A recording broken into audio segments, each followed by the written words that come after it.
Estudiantes de Gerencia Estratégica, reciban un cordial saludo en esta nueva semana de actividades. La semana anterior, entonces, como vamos abordando el modelo tradicional, entramos en lo que se define luego de pensar en la organización que aprende, en la organización como un sujeto público, un sujeto social, un ser corporativo. Ese sujeto interactúa en un ecosistema y tiene que aprender para sobrevivir. Entonces, este libro, de nuevo, un libro utilizado en posgrados de MBA, de gerencia estratégica, de dirección, de alta gerencia, nos empieza a hablar del análisis ambiental, de la formulación estratégica, de la implementación de esa estrategia y de la evaluación y control. Nosotros llegamos hasta la formulación estratégica durante esta semana. Entonces, lo que quería que analizaran es ese paso a paso que ellos nos muestran, esos 4 pasos que luego desagregan y donde empiezan a hablar de la formulación estratégica. Y dice que es el desarrollo de planes a largo plazo para administrar de manera eficaz las oportunidades y amenazas ambientales con base en las fortalezas y debilidades corporativas. Este discurso ya lo hemos escuchado, el análisis DOFA o el análisis FODA lo conocemos desde hace mucho tiempo, pero vamos a incorporarnos un poco más para entender que no es simplemente lo que se me ocurre. Ese es el modelo tradicional y aquí habla de la misión de una organización, el propósito de la existencia y nos habla de algunos puntos importantes sobre la estrategia que ustedes debieron haber explicado en un mapa conceptual. Habla sobre los objetivos y aquí de pronto hay una controversia con este texto.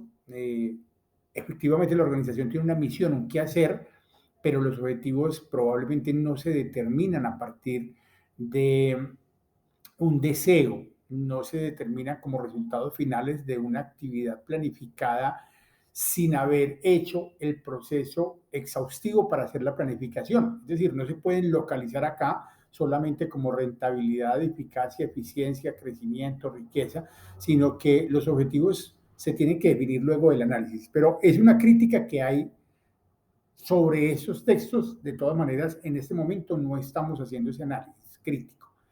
Habla de la estrategia como un plan integral para lograr la misión, es decir, lo que tenemos que hacer en el día a día y los objetivos. Entonces aquí ya viene el cuento y dónde está la visión, dónde está el deseo esperado para poder materializar esos objetivos. Y ese deseo esperado tiene que ser con base en una realidad, en un análisis concreto.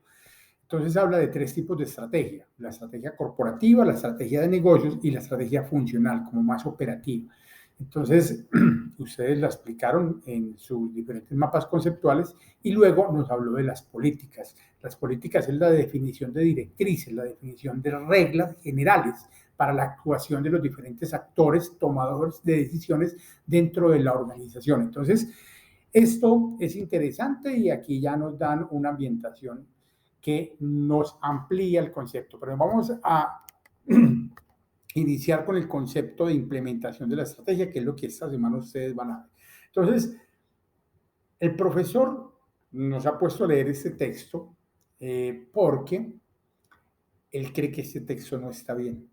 Entonces, partan de que les hablaba del demonio en los detalles en sesiones anteriores, y es porque precisamente la miopía del marketing y la miopía de la academia en gerencia se trata de no detectar que en los detalles del lenguaje puede estar el gran problema de no entender el concepto de estrategia.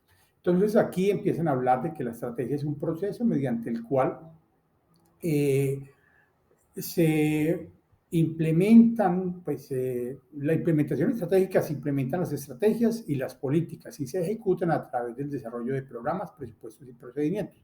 Entonces aquí ya empiezan a desagregarnos qué es un programa, qué es un presupuesto y qué es un procedimiento. Y se supone que en la formación que ustedes llevan ya esto lo tienen que haber barrido, ¿cierto?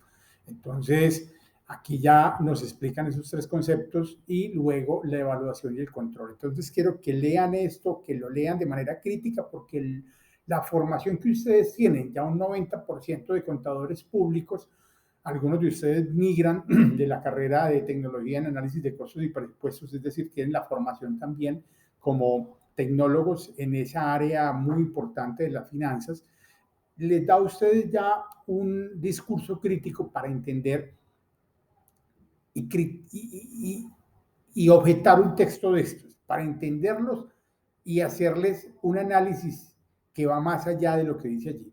Luego pasamos al inicio de estos eventos desencadenantes que producen la necesidad de hacer una estrategia y hablan de Henry Misbert como un autor crítico. Henry Misbert era el rebelde en la década de los 70 y los 80 frente a Michael Porter, frente a Peter Drucker, que eran los que definían la pauta de planeación. Henry Misbert hablaba de la no planeación, de que la estrategia es reacción más que planeación. Entonces aquí viene un discurso controversial.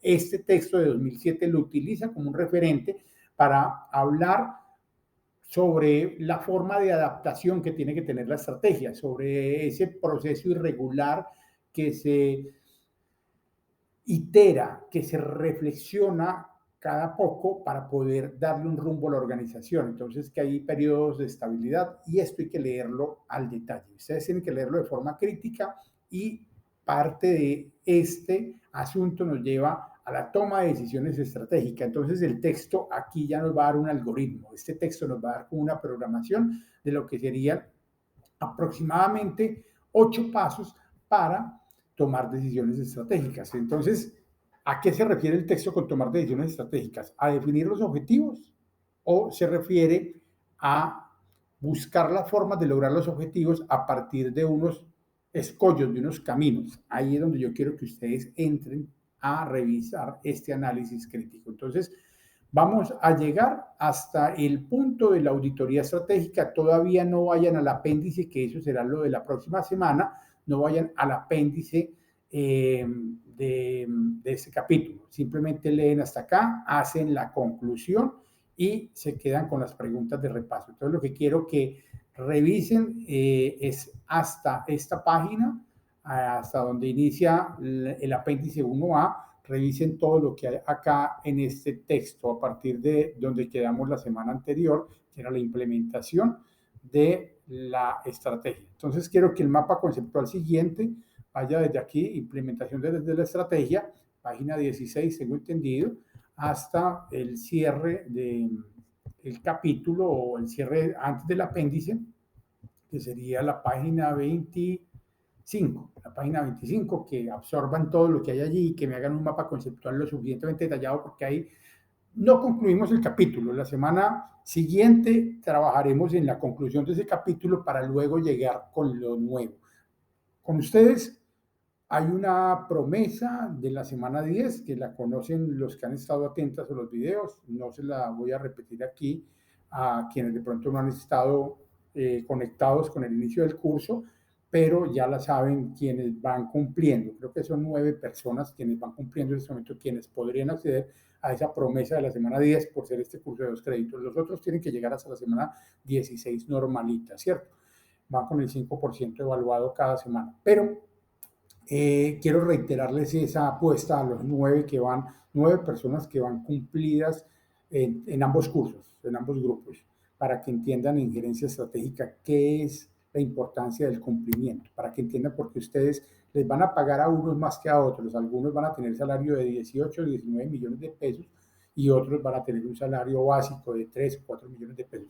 ¿Por qué? Porque este curso está estructurado por retos. ¿Por qué los retos le hacen a uno la diferencia en la vida? Porque cumplir, porque dejarse retar y atraerse de ciertos retos que son benéficos como profesionales, les va a dar resultados a ustedes. Entonces, en la lección número 2, quiero darles como unas claves finales para la lectura de este y para el mapa conceptual.